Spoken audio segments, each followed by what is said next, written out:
Nutrición Imperfecta con Marta Mármol.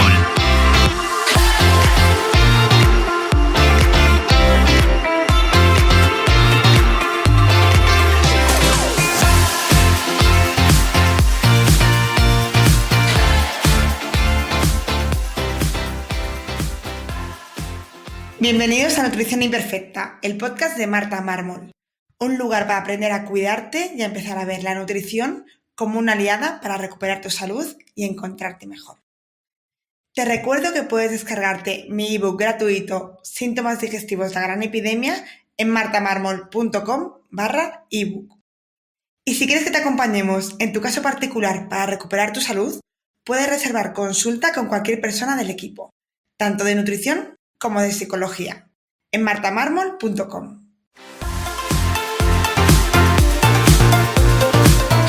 Te recuerdo, si eres profesional de la salud o estudiante y sabes la importancia que tiene la microbiota pero no sabes cómo aplicarla y quieres empezar a hacerlo en tu consulta para revalorizarla, tienes disponible la primera edición del curso Microbiota y Salud, realizado por mí junto con mis compañeras Miriam Berzas y María Pastor, disponible en microbiotaysalud.com.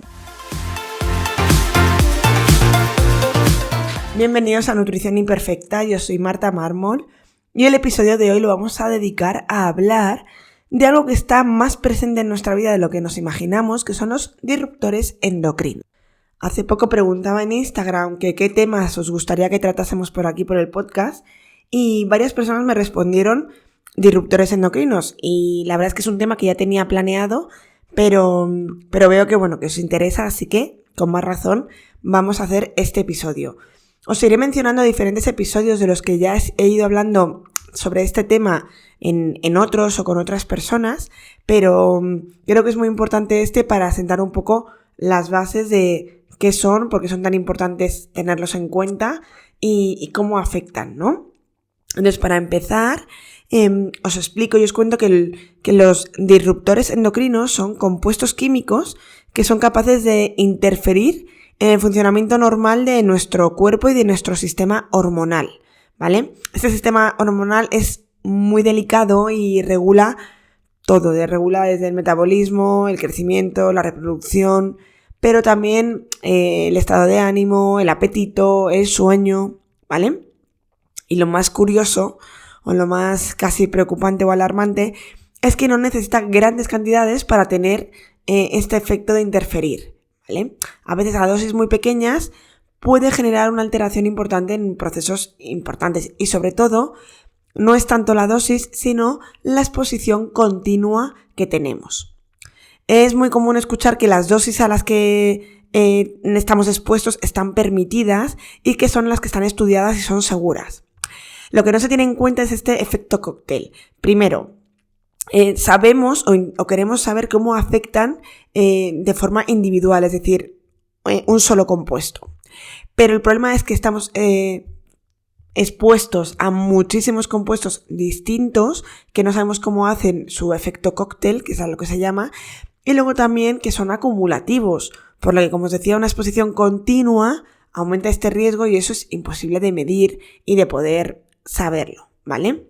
Y antes de empezar quiero hacer como dos avisos. Lo primero no es quimiofobia. Muchísimas cosas que hace 10 años se consideraban seguras, a día de hoy no. Y es que esto es normal, porque las leyes van lentas, ¿vale? Es decir, por muchas razones, pues sobre todo temas económicos y la presión de las grandes industrias en algunos materiales que son más económicos que otros, hacen que no se legisle como deberían. Pero los estudios no tanto, ¿vale? Es decir, hay estudios que ya muestran la toxicidad de algunos componentes, pero hasta que se legisla sobre ello, luego lo veremos en los bisfenoles, pues se tarda mucho tiempo, ¿vale? Los motivos, pues habrá muchos que desconocemos y que seguramente están fuera de nuestro alcance. Pero lo primero, eso, que muchas cosas que porque estén permitidas no quiere decir que sean buenas, ¿vale? Pero igual que os digo lo anterior, también el segundo aviso es que no hay que asustarse, que no hay que afrontarlo con miedo, que no hay que ver esto con agobio.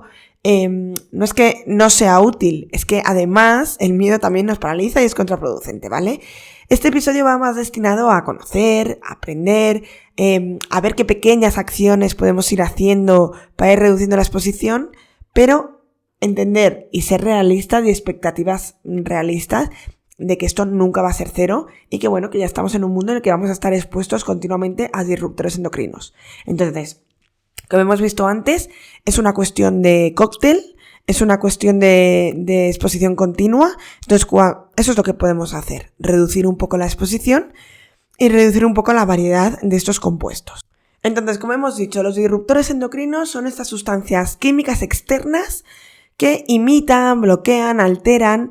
Nicolás Olea, al que mencionaré varias veces en este episodio, porque es un médico español de Granada que es como el pionero en hablar sobre disruptores endocrinos y bueno, tiene un libro y habla muchísimo sobre ello.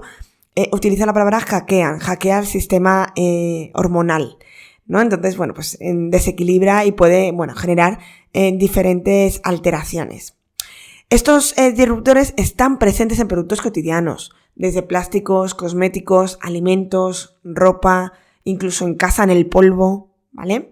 Entonces el sistema endocrino, que no lo vamos a explicar porque evidentemente no daría tiempo, pero bueno, para que entendamos, es como una red de comunicación perfecta, ¿vale? Hay glándulas que producen hormonas que viajan por todo el cuerpo a través de la sangre y se unen a unos receptores que son específicos.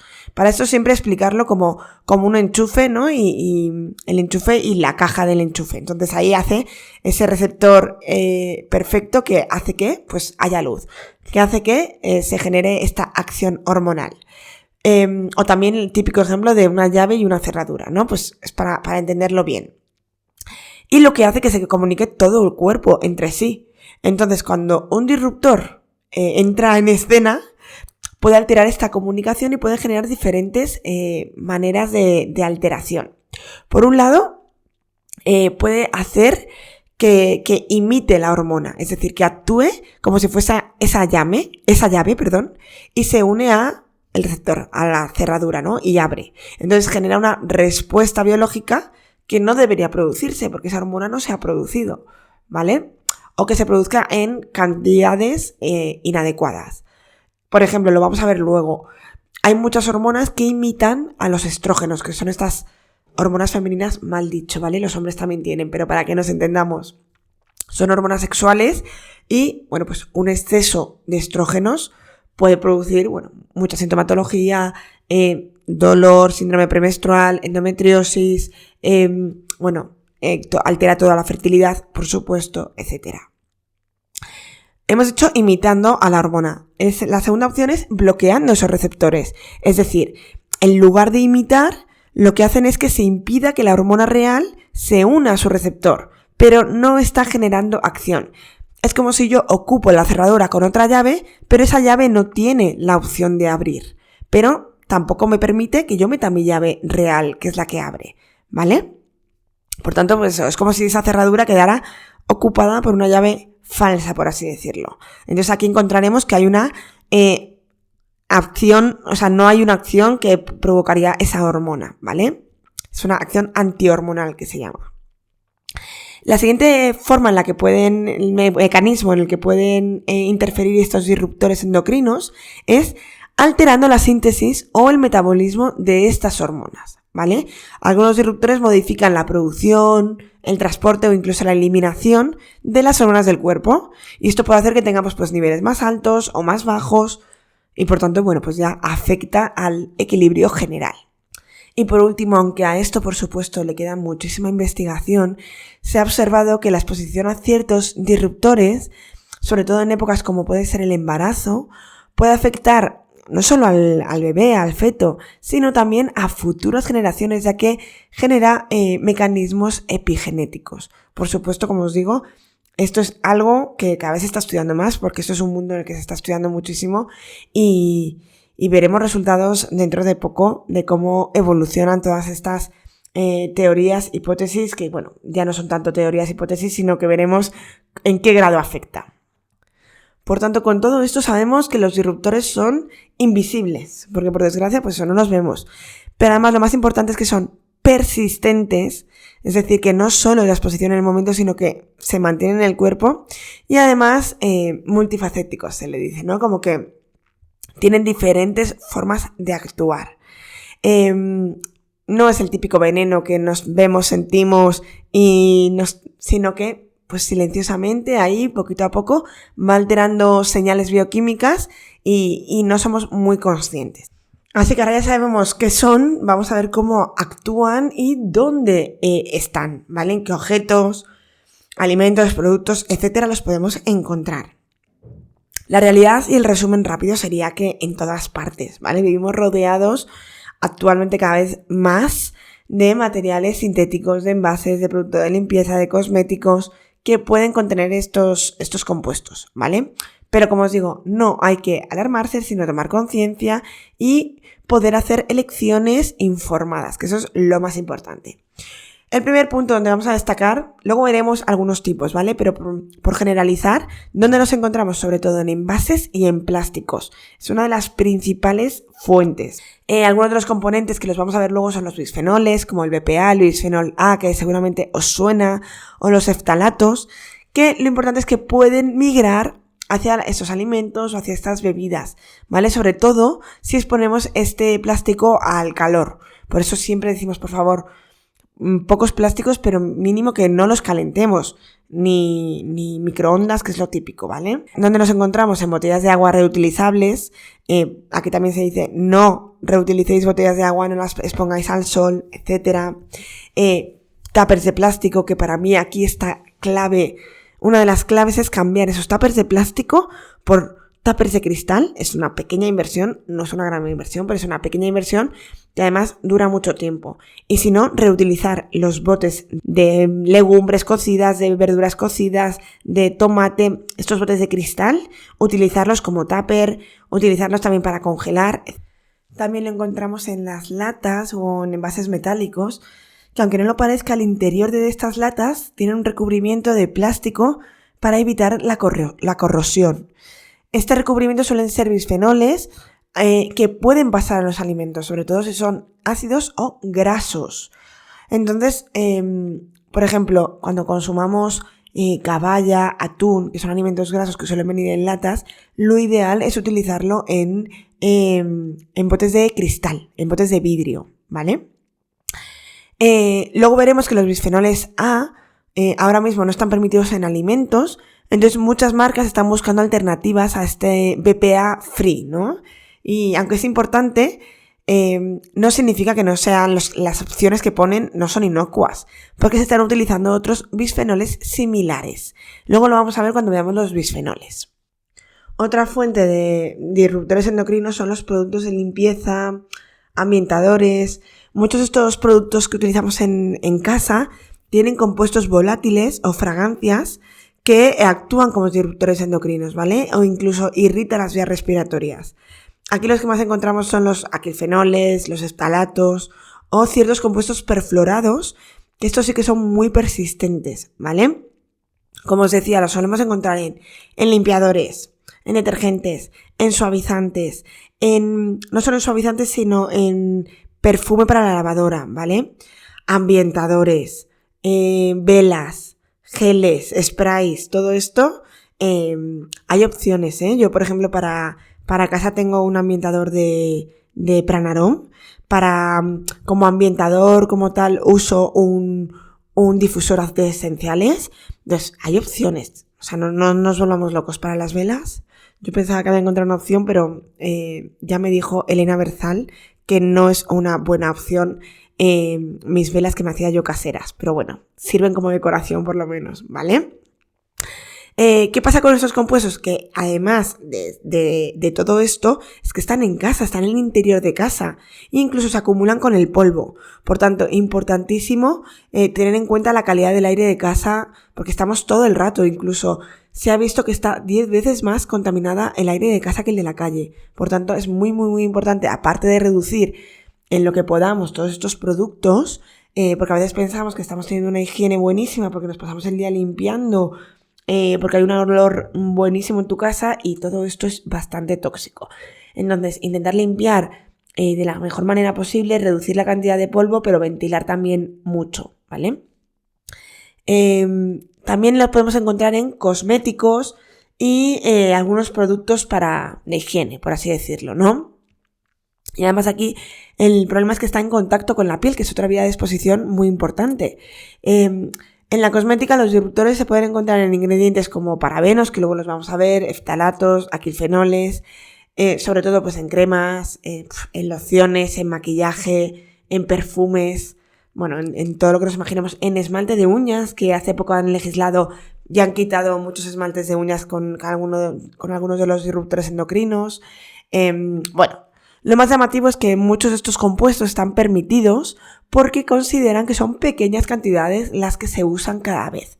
El problema, como siempre, como os decía al principio, es esta exposición acumulada, que lo usamos a diario. Pues una crema, por ejemplo, lo usamos a diario y además durante años. Y en la piel, ¿vale? Y otro foco donde podemos encontrarlo es la ropa. Sobre todo la sintética o la que está tratada químicamente. Muchos de estos disruptores lo que ayudan a hacer es evitar arrugas. ¿Sabéis la típica camisa que no se os arruga nunca? O manchas. ¿Os acordáis de estas camisas que se caía una copa de vino y como que resbalaba? Como que no sé... Pues todo eso es por estos compuestos, ¿vale? Además también pues ayuda a hacer tejidos más suaves o más resistentes. Entonces, bueno, pues claro, para la industria es muy interesante esto y por eso os decía antes que a veces es un poco difícil legislar porque evidentemente desde la parte industrial va a tener oposición, ¿vale? Entonces legislar a veces sobre esto, cuando hay presiones de por medio, pues no será tan sencillo, no tengo ni idea, ¿eh? Pero evidentemente que está demostrado y que hay evidencia suficiente a día de hoy como para poder hacer unas leyes un poquito más estrictas. Y luego, por último, ya hemos hablado del polvo en casa, de ambientadores, etcétera, pero hay que tener también en cuenta otras fuentes que tenemos en casa, que son sobre todo las pinturas, no solo de la pared, también de los muebles, de lo que sea, barnices, muebles de aglomerado, alfombras, cortinas, y ya no os digo más, pero también pues el colchón, el sofá, bueno, un montón de cosas que dices, madre mía, si es que es imposible todo. Sí, ya os lo he dicho desde el principio, es imposible, no os agobiéis. Sobre esto en concreto del hogar de casa ya hablé en el episodio 39, o sea, imagínate, en la primera edición con María Toledo, y luego ya en el 146 con Carolina Pidal sobre el biointeriorismo y cómo hacer un poco las casas más sanas. Y luego en concreto, hablando de disruptores endocrinos, pero cómo reducir esa exposición a tóxicos, sobre todo en materiales de cocina, lo hablé con Elena Berzal. Aquí no me sé el número, pero os lo dejaré en las notas del episodio, en las notas del programa, os pondré el número de este episodio. Entonces, ahora que ya sabemos dónde están, vamos a ponerles nombres, sobre todo a los más frecuentes, a los más comunes, que seguramente te suenen, ya hemos mencionado alguno, otros a lo mejor no te suenan tanto, pero todos tienen en común esto, ¿no? Que pueden alterar un poquito nuestro sistema, un poquito, por decir algo, pueden alterar el equilibrio hormonal a dosis bajas y sin que nos enteremos. El primero por excelencia, por frecuencia, por nombre, por todo, son los bisfenoles. Yo aquí he añadido todos, pero el más estudiado es el bisfenol A. Es un compuesto que se utiliza desde hace muchos años, décadas, sobre todo en la fabricación de plásticos duros, ¿vale? Sobre todo como el policarbonato. Entonces, ¿dónde lo vamos a encontrar? Pues en envases de plástico, en botellas reutilizables, en el recubrimiento interior de las latas, en los tickets de la compra, que eso es muy común, nos decían, claro, esos tickets térmicos tienen bisfenol A, entonces guardarlo durante tanto tiempo, pues es guardar ahí y tener la exposición. Incluso las personas que trabajan en la caja de un supermercado están todo el rato tocando esos tickets, ¿vale? Y también los encontramos en algunos dispositivos y materiales médicos o de laboratorio, ¿vale? Este bisfenol A, desde hace un par de años, desde el 2023, se prohibió en España en alimentos y un poquito más tarde también en Europa, pues en todo material que está en contacto con alimentos. Pero no se ha prohibido en el resto de cosas, ni en los tickets, ni en estos plásticos duros que se utilizan para otras cosas, etcétera, ¿vale? Y lo que ocurre es que ahora, como con todo, ¿no? Como ocurría con el sin aceite de palma, pero luego tenía otros tipos de aceites igual de malos y de mala calidad, pues aquí ocurre lo mismo. Nos vamos a encontrar un montón de compuestos, o sea, de productos que vengan bisfenol A free, sin bisfenol A. Y lo que ha ocurrido es que se están sustituyendo por otro tipo de bisfenoles como el BPS, el BPF, que tienen pues efectos similares, nada más que no están tan estudiados, ¿vale? Nicolás Olea, que ya le he mencionado antes, nos contaba que ya en los años 30, desde los años 30, que va a hacer 100 años ahora mismo, ya se sabía que los efectos cancerígenos que tenía el bisfenol A. Y ya os digo, han tenido que pasar 90 y tantos años para que se legisle sobre ello, ¿vale? Entonces, bueno, aquí queda demostrado que no es el no conocimiento, sino muchas veces la falta de actuación y legislación sobre algunos productos. Estos bisfenoles lo que tienen es una imitación al estrógeno, ¿vale? Esta hormona tan clave, pues ya os digo, en mujeres, pero también en hombres. Y esto puede, pues, afectar y alterar funciones como la fertilidad, el desarrollo sexual, el metabolismo, también el sistema inmune, porque los niveles de estrógenos con el sistema inmune están muy unidos.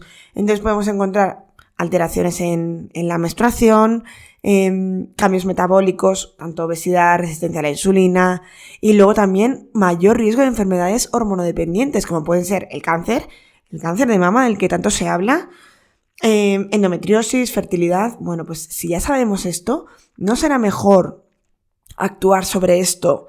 Y no, siempre escuchamos, ¿no? Siempre que escucho esto a mí me chirría algo. Escuchamos todo el rato la importancia que tiene la investigación y por supuesto, que haya más investigación, que se dedique más dinero a la investigación, por supuesto, pero ¿no será mejor prevenir? Me refiero, yo no quiero el mejor tratamiento del mundo, yo no quiero curarme. Esto lo digo siempre, no quiero curarme del cáncer, quiero no tenerlo. Entonces, ¿no será mucho mejor pues poner prevención, legislar sobre estas cosas que sabemos que están aumentando el riesgo de este tipo de enfermedades, que encontrar el mejor tratamiento para toda esa gente que va a enfermar? Hombre, pues para mí es evidente. Pero bueno, todo el rato voy a ir a lo mismo, ¿no? Hay intereses económicos de los que, bueno, se nos escapan de las manos al resto de mortales. El siguiente grupo más común o frecuente son los phtalatos. Se utilizan para dar flexibilidad, dureza a los plásticos, por tanto, pues todo lo que veamos con plástico duro muchas veces viene con phtalatos, y también para fijar fragancias en productos, pues ya sean de cosmético, de limpieza, velas, etc. Entonces, plásticos blandos, PVC, juguetes de niños, las cortinas de la ducha, los cables, perfumes, ambientadores, velas, como os decía antes. También importante, materiales médicos, pues los tubos que se utilizan para, por ejemplo, los que se ponen para respirar el oxígeno, para hacer, para sacar sangre, todo eso suelen tener phtalatos. Y luego también para envases con alimentos, que en España se ha prohibido este uso ya. En otros sitios no, Es importante, no sé cómo está en Europa ahora mismo, pero antes en Europa no estaban prohibidos aún. ¿Cómo actúan? Pues en este caso lo que hacen es interfieren con la producción de testosterona, ¿vale? Esta es otra de las hormonas sexuales, aquí especialmente en hombres, aunque también, por supuesto, en mujeres, ¿vale? Entonces, bueno, pues se han visto alteraciones en el desarrollo reproductivo de los hombres, desequilibrios hormonales y metabólicos. Bueno, pues también afecta bastante a la tiroides y al sistema inmunitario. Y algo muy interesante es que a veces cuando lo encontramos en cosméticos puede aparecer por otro nombre, que es el dibutilftalato o el dietilftalato. Incluso muchas veces, yo no sé si esto sigue estando permitido, pero aparece como fragancia o perfume en la etiqueta y no viene exactamente lo que es. El siguiente grupo más importante son los parabenos, que se usan sobre todo como conservantes antimicrobianos de muchos productos de higiene, de cosmética y en algunos alimentos o médicos. Pero donde más lo encontramos son en cremas, en geles, en champús, en desodorantes y en maquillaje. Y al igual que pasaba con los bisfenoles, también tienen una acción de imitar la acción de los estrógenos. Entonces se unen a sus receptores y alteran las funciones, ¿no? Como hemos visto antes. Hoy en día hay muchísimas marcas que eliminan esos parabenos y lo indican en la etiqueta, como siempre, ¿no? Paraben free. Aunque conviene recordar que no todos los conservantes alternativos son más seguros. Así que bueno, como siempre, es importante revisarlo. De hecho, aquí destaco también el triclosan, que es otro agente antimicrobiano que también se usa en este tipo de productos, pues en jabones, en pastas de dientes, colutorios, desodorantes, etc. Y pues también son disruptores endocrinos. Y ese sobre todo interacciona con hormonas tiroideas y con receptores estrogénicos y androgénicos, nada más que en menor grado. Otro grupo de disruptores endocrinos son los compuestos perfluorados, los PFAs. Y son también muy importantes estos y conocidos como esos químicos eternos, porque son muy persistentes en el medio ambiente y en el organismo, ¿vale? Es que apenas se degradan. Imagínate estar todo el rato expuestos a estos compuestos, es que se van acumulando. ¿Y dónde los encontramos? Bueno, antes de dónde los encontramos, son usados porque tienen resistencia al agua, a la grasa y al calor.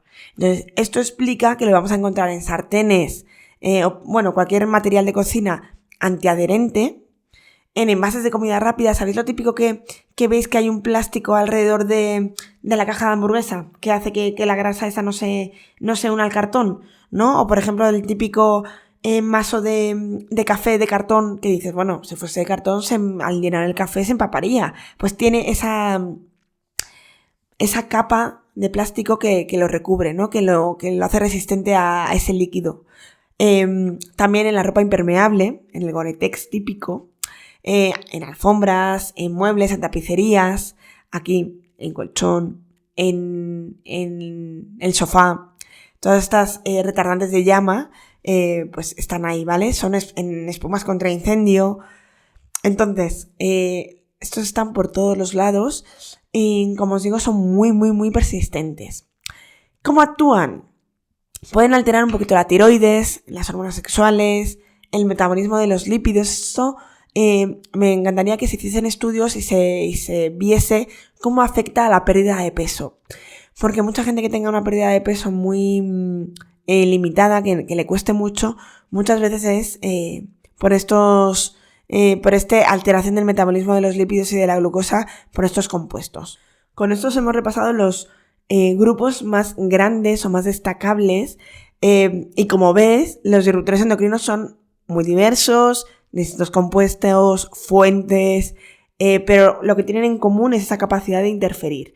Siempre que hablo de esto, explico la importancia de poner el foco en la prevención, como he dicho antes, y no tanto en la solución.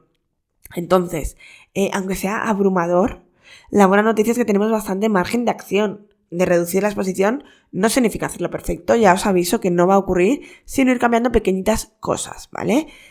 Aquí, por no alargar mucho este episodio, porque ya tenéis otro, si queréis ideas prácticas de cómo hacerlo, te recomiendo el episodio en el que hablo de cómo reducir la exposición a tóxicos en casa y los que os he recomendado antes con Elena, con Carolina Pidal, con María Toledo, en el que, bueno, pues para que veáis que nos ha dado para 4 episodios y podríamos seguir haciendo.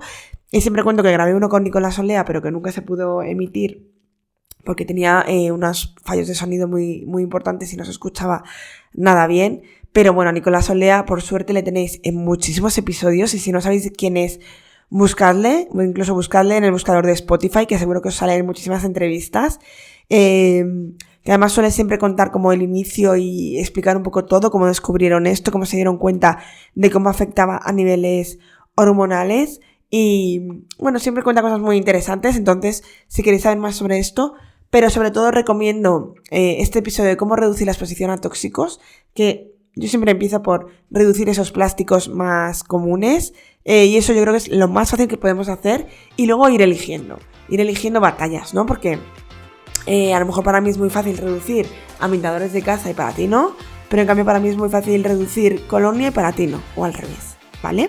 Entonces, bueno, no hace falta hacer todo y nada, espero que os haya servido, que os haya gustado, que que valoréis este episodio, que me valoréis en Spotify o donde me escuchéis.